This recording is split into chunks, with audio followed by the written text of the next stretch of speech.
Hello friends, रुकिए। अगर आपने इससे पहले वाला एपिसोड अभी तक नहीं देखा है तो पहले उसे देख लीजिए, जिसके बाद आपको यह स्टोरी अच्छे से समझ में आएगा। फर्स्ट एपिसोड का लिंक डिस्क्रिप्शन में दिया है, प्लीज़ चेक इट। आगे के एपिसोड आपको चैनल पर मिलेंगे। चलिए शुरू करते हैं। एमसी की माँ ऊपर देखती है और एक पल में ही वह खुद को एमसी पर झोंक देती है। अपने शरीर से उसे ढककर बचाने की कोशिश करती है। शटर जोर से नीचे गिरता है। जमीन पर खून के छींटे पड़ते हैं। आसपास के लोग सदमे में चीख पड़ते हैं। लैंडलेडी घबराई हुई दौड़कर उनके पास आती है। उसकी आवाज़ में घबराहट होती है। मिस यूना, आप ठीक है? एमसी की माँ दर्द से कराहती है, लेकिन उसकी नज़रें अब भी अपने बेटे पर जमी रहती हैं। वह धीरे से फुसफुसाती है, डरना मत बेटा, मम्मी यहाँ है, मम्मी तुम्हारी रक्षा करेगी। एमसी के नन्हे हाथ कांपने लगते हैं और उसकी आंखों से आंसू बहने लगते हैं। नहीं माँ, तुम मर नहीं सकती। दूर से एम्बुलेंस सायरन्स की आवाज़ आती है। पैरामेडिक्स जल्दी से अंदर आते हैं और स्थिति का जायजा लेते हैं। एक फीमेल डॉक्टर एमसी की माँ का मुआयना करती है और तुरंत कहती है, इन्हें सिर पर गंभीर चोट लगी है, तुरंत सर्जरी की तैयारी करो। धीरे धीरे एमसी की माँ को होश आने लगता है। उसकी आंखें झपकती हैं और जब उसकी दृष्टि साफ होती है तो वह सबसे पहले अपने पति को अपने पास बैठे देखती है। एमसी के डैड उसका हाथ कसकर पकड़ते हैं। सोयन, तुम जाग गई हो? क्या तुम ठीक महसूस कर रही हो? अचानक उसकी माँ के चेहरे का भाव बदलता है, जैसे उसे कुछ याद आ गया हो।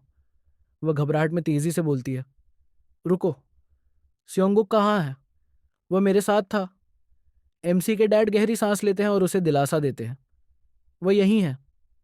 कैमरा झूम आउट होता है और एमसी को उसकी माँ के पास बैठे दिखाया जाता है। उसके डैड हल्की मुस्कान देते हैं।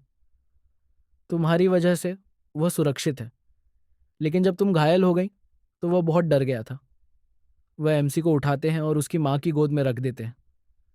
वह उसे कसकर गले लगाते हुए फुसफुसाती है, सब ठीक है बेटा, तुम बहुत डर गए होंगे, लेकिन मम्मी ठीक है।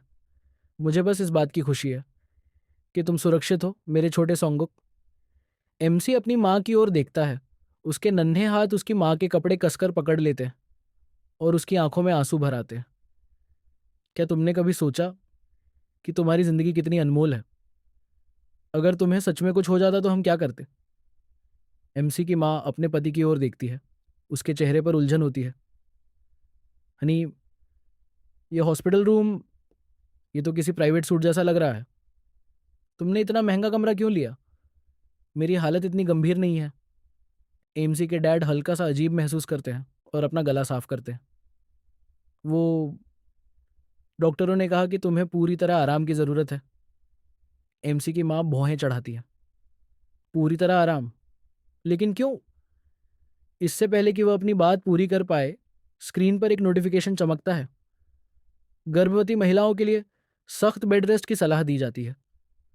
उसकी आंखें आश्चर्य से चौड़ी हो जाती हैं। रुको, क्या इसका मतलब?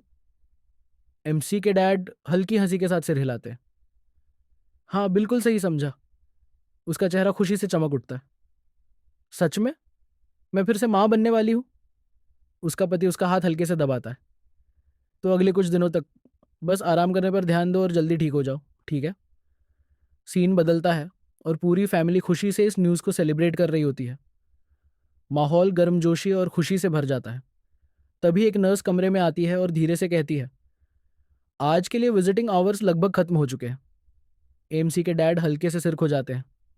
आ हाँ, मुझे अब चलना चाहिए। वह अपनी पत्नी की ओर मुड़ते हैं और कहते हैं, सोयोन, आराम करना, मैं कल वापस आऊँगा। वह मुस्कुराती है। घर जाते समय ध्यान रखना हनी। एमसी देखता है कि उसके डैड उसे उठा लेते हैं। एमसी के गाल हल्के से लाल हो जाते हैं, लेकिन इससे पहले कि वह कोई प्रतिक्रिया दे सके, उसके डैड उसे प्यार से उठाकर अपनी बाहों में ले लेते हैं और बाहर निकल जाते हैं। रात का समय होता है और वे शांत सड़कों पर टहलते हैं। उसके डैड उसे देखकर मुस्कुराते हैं। अच्छा बेटे, चलो घर चलते हैं। एक बस उनके पास से गुजरती है, लेकिन एमसी के डैड उस पर नहीं चढ़ते। एमसी इसे तुरंत नोटिस कर लेता है। रुको, क्या इसका मतलब यह है कि हमारे पास बस का किराया तक नहीं है? वह अपने डैड की ओर देखता है। क्या हम वाकई इतने गरीब हैं? लेकिन फिर उसके दिमाग में एक और विचार आता है। ये इंसान, ये हर दिन अपनी फैमिली के लिए जी जान लगाकर मेहनत करता है। और मेरी माँ, उसने बिना किसी हिचक के अपनी जान जोखिम में डाल दी, सिर्फ मुझे बचाने के लिए। एमसी अपने डैड की ओर कुछ देर तक देखता रहता है, फिर पहली बार धीरे से कहता है, डैड। उसके डैड चलते चलते अचानक रुक जाते हैं, पूरी तरह से स्तब्ध। वह आश्चर्य में पलकें झपकाते हैं, फिर उनके चेहरे पर एक बड़ी मुस्कान फैल जाती है। क्या तुमने अभी मुझे डैड बुलाया? एमसी के डैड की आंखों में खुशी के आंसू झलकने लगते हैं। ये पहली बार था जब एमसी ने उन्हें इस तरह पुकारा था। उसके डैड हल्की हंसी के साथ उसे गले लगाते। मेरे बेटे ने मुझे डैड बुलाया, ये मेरी ज़िंदगी का सबसे अच्छा दिन है। जैसे ही वे आगे बढ़ते हैं, एमसी चुपचाप सोचता है, ये लोग, ये अब मेरी असली फैमिली है। एक हफ्ते बाद एमसी की माँ आखिरकार हॉस्पिटल से डिस्चार्ज हो जाती है। इस खुशी में फैमिली घर पर एक छोटा सा सेलिब्रेशन रखती है। एमसी और उसके माता पिता नए कपड़ों में तैयार होते हैं। उसकी माँ खुशी से चमक रही होती है। वह अपने हस्बैंड की ओर देखती है और कहती है, हनी, क्या तुम्हें नहीं लगता कि हमारा बेटा आज बहुत हैंडसम लग रहा है? उसके डैड हंसते हैं, बिल्कुल, ये तो उन सेलिब्रिटी बच्चों से भी ज़्यादा क्यूट लग रहा है। वे दोनों एमसी की फ़ोटो खींचते हैं, लेकिन एमसी के मन में कुछ और चल रहा होता है। क्या सच में ये सेलिब्रेट करने का टाइम है? तुम लोगों ने इतनी मेहनत की हॉस्पिटल के बिल चुकाने के लिए, यहाँ तक कि बस का किराया बचाने की भी कोशिश की। जब हर एक पैसा मायने रखता है, तो क्या तुम्हें ऐसे अनावश्यक खर्चों से बचना नहीं चाहिए, जैसे कि ये बर्थडे पार्टी? लेकिन तभी एमसी रुक जाता है। पहले मैं ऐसा ही सोचता था, लेकिन अब मैं समझ गया हूँ, यही तो प्यार है। ऐसा प्यार जिसे पैसे से नहीं खरीदा जा सकता। ऐसा प्यार जहाँ कोई तुम्हारे लिए बिना झिझक अपनी जान तक दांव पर लगा दे। उसके होठों पर हल्की मुस्कान आ जाती है और वह अपने माता पिता के साथ खेलने लगता है। पिछले हफ्ते जब माँ हॉस्पिटल में थी, मैंने एक फैसला किया। अब मुझे एक्शन लेना होगा। एमसी अपने माता पिता की ओर देखता है और सोचता है, सच कहूँ तो मेरे माता पिता कभी गरीबी से बाहर नहीं निकल पाएंगे। उन्हें इन्वेस्टिंग या फाइनेंशियल प्लानिंग की समझ ही नहीं है। उनके पास सेविंग्स तक नहीं है, क्योंकि वे मुश्किल से अपनी ज़िंदगी चला पाते हैं। और सबसे बुरा क्या है, जल्दी ही एक भयंकर इकोनॉमिक क्राइसिस आने वाली है। तभी डोरबेल बजती है। एमसी अपनी माँ की तरफ देखता है। कौन है? बाहर से एक आवाज़ आती है, मिस सोयोन, मैं हूँ, किम यंग, आपकी मकान मालकिन। एमसी की माँ दरवाज़ा खोलती है। लैंडलेडी अंदर आती है और मुस्कुराती है। मैंने सुना कि आप हॉस्पिटल से डिस्चार्ज हो गई हैं, तो सोचा आपसे मिलने आ जाऊँ। ओह, वैसे क्या आपने कभी सोचा है कि आपका बेटा चाइल्ड एक्टर बन सकता है? एमसी की आंखें हल्की सी बड़ी हो जाती हैं। सीन बदलकर एक ऑडिशन वेन्यू दिखाता है।